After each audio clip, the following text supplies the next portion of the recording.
पहाटेचे वाजले होते 6. भल्या मोठ्या अंधारात आम्ही निघालो होतो फिरायला. चला तर मग कसं काय फिरतोय बघा ना. मग आम्ही आता पोचलो इथे. बघितलं ना कसं आहे टेंट हाऊस. आम्ही काही इथे राहिलो नाही, परंतु तुम्हाला दाखवतो असा असतो टेंट हाऊस. मला पण इथे एकदा राहायचं आहे. काय गंमत आहे ती बघायची आहे. जवळच तेव्हा बघू गंमत. हे काय भुका लागल्या होत्या, मग आम्ही नाश्ता करायला सुरुवात केली.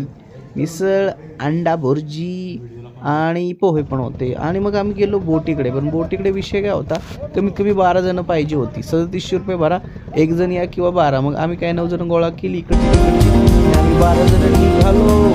ठीक आहे, मी मनसूर आणि बापू आणि गँग.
आम्ही आमच्या ठिकाणी आता सुरुवात करतो आम्ही आमच्या ट्रेकिंगला. वासोट्या किल्ल्यावर आमचं आगमन झालं बरं का. टाळ्यांच्या गजरात आमचं स्वागत पण झालंय भावांनो.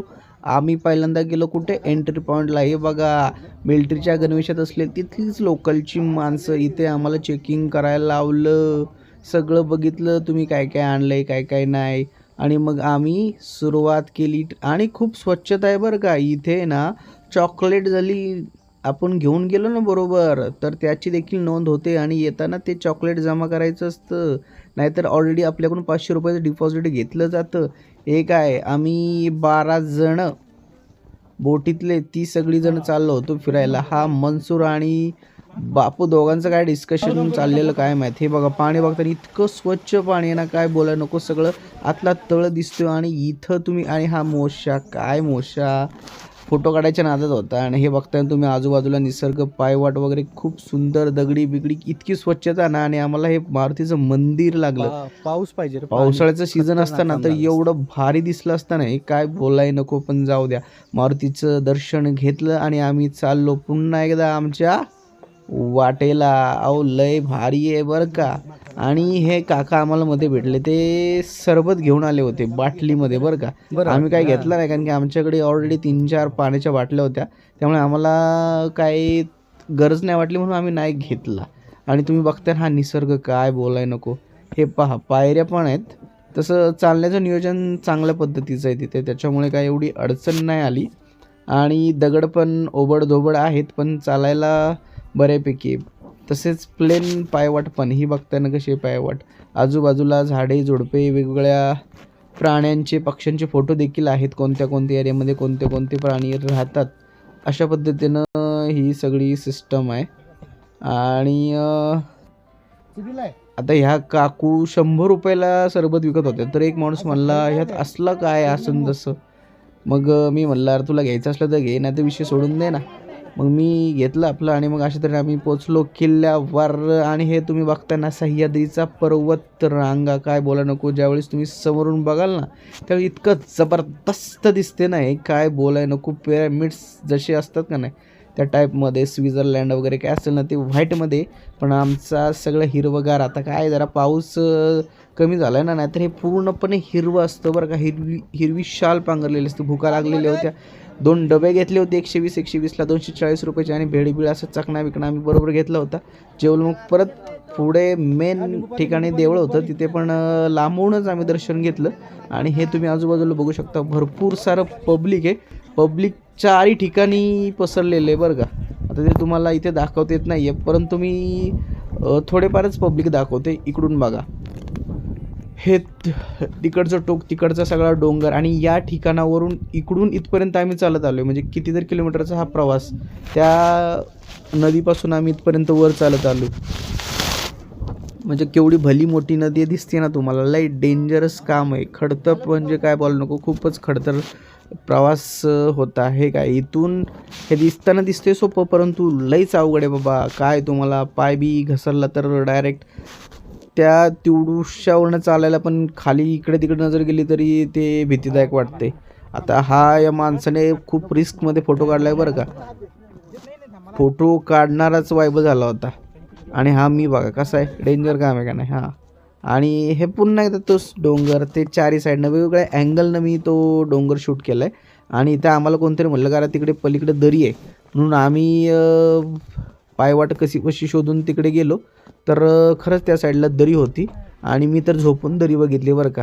या साईडनं तुम्हाला आता इथे दाखवता येणार नाही, मी अक्षरशः झोपून इथली दरी बघितलेली आहे. आणि लय भारीच निसर्ग, काय बोलायला नको. आणि मग आम्ही कुठे गेलो माहिती का, इको पॉईंटला बरं का. इकडे कसं आहे माहिती का, एकदा आवाज दिला ना 4 वेळा आवाज येतो. आणि इथं पब्लिक आली होती. त्या पब्लिकनं छत्रपती शिवाजी महाराजांची घोषणा दिली आणि खरंच सांगतो तुम्हाला 4 वेळा आवाज रिटर्न आला बरं का. मग आम्ही तिथून निघालो परत रिटर्न कुठे जायला माहिती आहे का, आपल्या घराकडे. म्हणलं आता बाद झालो, खूप चालून चालून दमलो, थकलो, पाय एवढे जाम झालेत. आता तुम्हाला काय मी सांगता येणार नाही. आजूबाजूला बघताय निसर्ग कसला. आणि झाडं बिडं असली आधीमध्ये होती ना, काय बोलाय नको, वाढलेली बिळलेली एवढी. हे काय आम्ही तिघं पुन्हा एकदा, मी, मनसूर आणि बापू. आणि मी चॅलेंज घेतलं की मी खडतर प्रवास करणार. आणि हा शॉर्टकट होता बरं का, लॉंग कट एकदम सिम्पल रोड होता. पण मी नाल्यातनं ओढ्यातनं कुठून कसा गेलो ना, आता ते इथून दिसताना दिसतंय सोपं पण चढताना अक्षरशः माझी फाटलेली होती. आता तुम्हाला काय सांगू, आता ते सॅक होती अडकवली, त्याच्यामध्ये पाण्याच्या बाटल्या बिटल्या, त्याच्यामुळे त्याचं पण वजन होतं. पण म्हणलं काय नाही, केली तर ट्रेकिंग जबरदस्त करायची. भले त्रास झाला तरी चालेल, नंतर काय असेल ते बघता येईल. मग काय केला ना भावांनो खडतर प्रवास, सुट्टी नाही. आणि त्याच्यानंतर काय 2 दिवस मला उठायलाच नाही आलं. तो विषय सोडून द्या तुम्ही, ते काय एवढं मनावर घेऊ नका. आणि खडतर प्रवास करून मी उतरलो कसा बसा तिथून. नंतर मला थोडा त्रास झाला पण त्याचं काय एवढं दुःख नाही आहे. पण चालण्याचा आनंद भेटला, त्याचं खूप सुख आहे असं वाटत आहे. तर हे बघा मोशा, चांगला लाल कपडे, हा बापू पोच देत होता चांगल्या पद्धतीनं. आणि आम्ही अशा तऱ्हेने पोचलो बाबा आणि एंट्री केली बोटीमध्ये पुन्हा एकदा घराकडे जायला.